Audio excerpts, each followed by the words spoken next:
sentido proximal, tá certo? Ele é bem acidófilo, ele é mais convoluto, ele é o maior, então ele vai apresentar-se em maior quantidade. Então a gente vai ver mais túbulo contorcido proximal.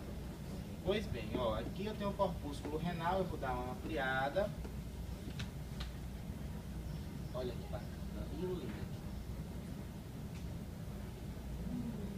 Olha só, aqui eu tenho um corpúsculo renal. Vocês sabem que esse corpúsculo apresenta uma cápsula chamada cápsula de Bowman, a qual apresenta dois folhetos, não é isso? Tem o folheto parietal, que é esse folheto aqui mais externo, constituído pelo quê? Por um epitélio pavimentoso simples. Então aqui eu tenho o folheto parietal da cápsula de Bowman. Aí eu tenho aderido ao glomérulo renal, que seria esse tufo de capilares aqui, o folheto visceral, que é formado por qual tipo de célula? Pelos podócitos, são lembrados? Então eu tenho na cápsula o folheto parietal, que é o que está aqui mais evidente, tá certo? Eu posso cobrá-lo em prova. E tenho aqui sobre o glomérulo renal os podócitos que constituem o folheto visceral. Vocês lembram que os podócitos apresentam prolongamentos? Apresentam prolongamentos primários, prolongamentos secundários. E os prolongamentos secundários fazem o quê? Se interdigitam, formando as fendas de filtração, que contribuem no processo de filtragem do sangue, tá certo? Então olha aqui, ó. Então aqui eu tenho o glomérulo renal, aí aqui eu vou ter esse espaço. Entre o folheto parietal e o glomérulo renal eu tenho um espaço chamado espaço capsular ou espaço de Bowman. Espaço capsular ou espaço de Bowman, que é para onde vai o filtrado glomerular, tá certo? O filtrado glomerular fica neste espaço aqui. Aí vocês sabem que o corpúsculo apresenta uma área chamada de polo urinário e a outra área chamada de polo vascular, que muitas vezes a gente não consegue discernir, não consegue visualizar, diferenciar elas aí. Mas do lado onde está saindo o túbulo contorcido proximal seria o nosso polo urinário, e do lado onde eu tenho a entrada da arteríola aferente e saída da eferente seria o nosso polo vascular, tá certo? Então aqui eu tenho dois polos, que a gente aqui não está conseguindo visualizar direito. Então o que é que eu posso perguntar aqui, ó? Essa estrutura completa, como é que eu chamo? Corpúsculo renal. Se eu apontar para cá, seria o quê? O glomérulo renal. Seriam essas alças capilares aqui. E aqui eu tenho o folheto parietal da cápsula de Bowman. E aqui eu tenho o espaço capsular, tá certo? Então a gente vai caminhando e vai ver várias estruturas dessas. É característico do córtex renal apresentar os corpúsculos renais. É a característica distintiva, porque a gente sabe que o rim apresenta o córtex e apresenta a medula. Na medula a gente não vai encontrar essas estruturas. Vamos dar uma olhada lá. Ó, aqui já é a região medular.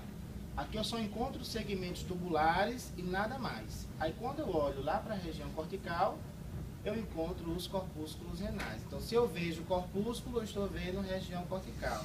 Se eu não os vejo mais, a região que eu estou analisando é a região medular, tá certo? Aí vocês podem observar que existem corpúsculos mais em cima, ó, corpúsculos já perto da região medular. Vocês lembram que a gente falou que existiam os néfrons corticais e os néfrons justamedulares, não é isso?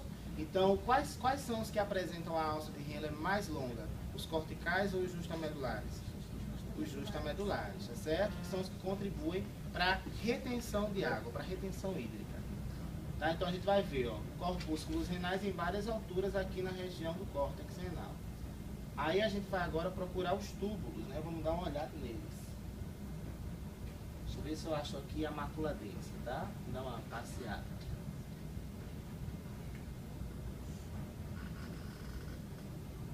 O que é a mácula densa? Eu já achei? O que é a mácula densa? Quem sabe dizer o que é a mácula densa? Quem é que lembra?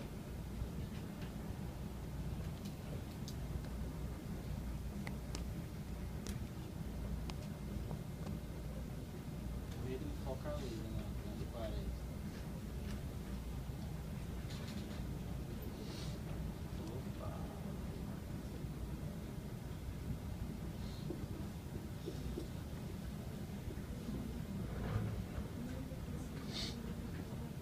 Não está focalizando. 40, vou deixar ele 10.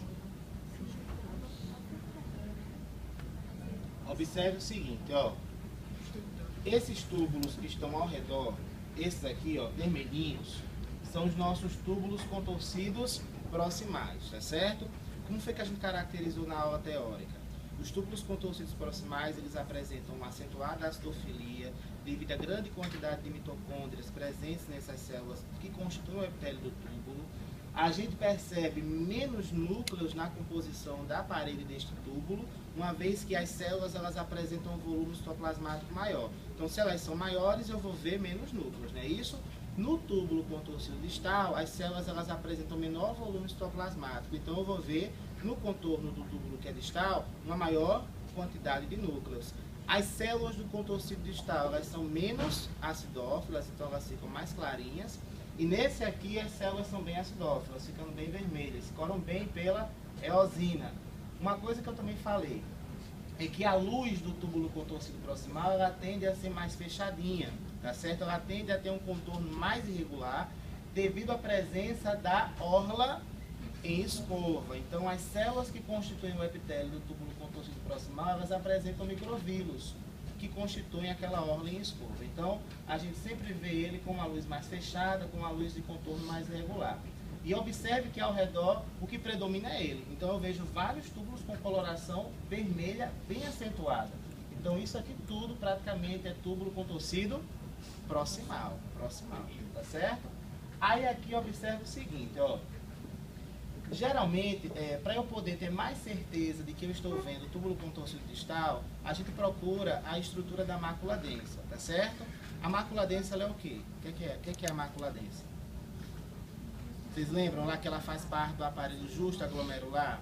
Você tem o túbulo contorcido distal, uma porção dele que toca na arteríola aferente, e naquele ponto de contato as células vão sofrer uma pequena modificação. Elas vão ter uma polarização invertida, os núcleos vão ficar mais na posição apical da célula, tá certo? E a mácula densa ela serve para quê? Ela serve para detectar variações na concentração de sódio, não é isso? Na concentração de sódio no volume hídrico. Então, essas células da mácula densa, ela está aqui, ó. Aqui eu tenho o túbulo contorcido distal. E dá para perceber que aqui coladinho no corpúsculo as células elas apresentam um arranjo diferenciado. Vocês conseguem perceber isso? Elas estão mais agrupadas, os núcleos estão mais volumosos e bem pareados lado a lado. Dá para perceber isso? Então isso aqui seria túbulo contorcido distal. Se eu vejo a mácula densa, o túbulo é esse. Tá? Se a gente observar a mácula densa, o túbulo é contorcido distal. Tá certo? Vai ser assim que eu posso mostrar na prova. E vai me dar mais certeza de que eu estou vendo ele. Tá? Então essa mácula densa ela faz parte do aparelho justo-aglomerular, ela detecta a variação na concentração de sódio, envia informações para as células chamadas células JG ou células justa-glomerulares, e essas células são células que vêm a partir de modificações de quem? Elas produzem renina, mas elas são de onde? Assim? É da arteríola, né? Mas elas são do endotélio ou são da parede muscular da arteríola? Parede muscular, tá certo? Da parede muscular. Então, olha lá, ó. No ponto onde o túbulo contorcido distal toca na arteríola aferente, e às vezes também ela pode tocar nas duas ao mesmo tempo, tá certo? Na aferente e na eferente. As células musculares lisas, elas passarão por uma transformação só naquele ponto e darão origem às células JG, que são as células que produzem a renina, tá certo? Em resposta à variação na concentração de sódio, ok? Aí o que é que vai fazer a renina? Controla, mas ela não atua diretamente, a renina atua diretamente, ela vai, pô, não, eu vou ter vários intermediários lá. Ela vai primeiro converter quem em quem? O angiotensinogênio, que é produzido aonde? No fígado. Vai converter o angiotensinogênio em angiotensina 1. Que depois vai ser convertido em angiotensina 2 por quem? Pela enzima conversora de angiotensina. É isso que a gente encontra aonde? Quem que vai produzir?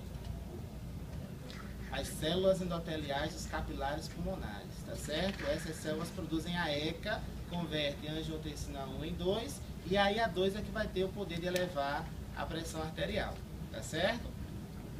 Então vamos lá, ó. Aí aqui, beleza, nós já encontramos o corpúsculo renal, encontramos o túbulo contorcido proximal, encontramos o túbulo contorcido distal, encontramos aqui também a nossa querida mácula presa. Ela não é algo que a gente assim encontra rapidamente, a gente vai investigar os corpúsculos, vamos dar uma olhada aqui nos outros. Talvez não seja algo que a gente vai encontrar com frequência, ó. Não é, ó, aqui eu tenho uma, dá para perceber aqui as células com um agrupamento diferenciado, tá? Aqui também aqui é. Aí parece artefato. Vamos ver. Olha aqui como tá bonitinho, ó. Olha aqui, tá lindo, ó. Tá legal aqui? Aqui tá bem bacana. Essa daqui eu vou guardar pra prova. Olha aqui também, olha aqui, tem logo dois, ó. Aqui dá pra perceber, ó. Aqui também. Olha que bacana. Deixa eu marcar logo. Vamos esconder, ninguém quebrar ela. E que tipo de túbulo é esse aqui? Esse aqui é o que? Proximal. E esse aqui é qual? Distal. Que estrutura é essa daqui? E esse aqui é o que? Essa partezinha clara aqui é o que? E essa parte aqui de dentro? E essa parte que eu estou agora contornando? Folheto parietal da cápsula de Bowman. Pronto, agora vamos para a região medular.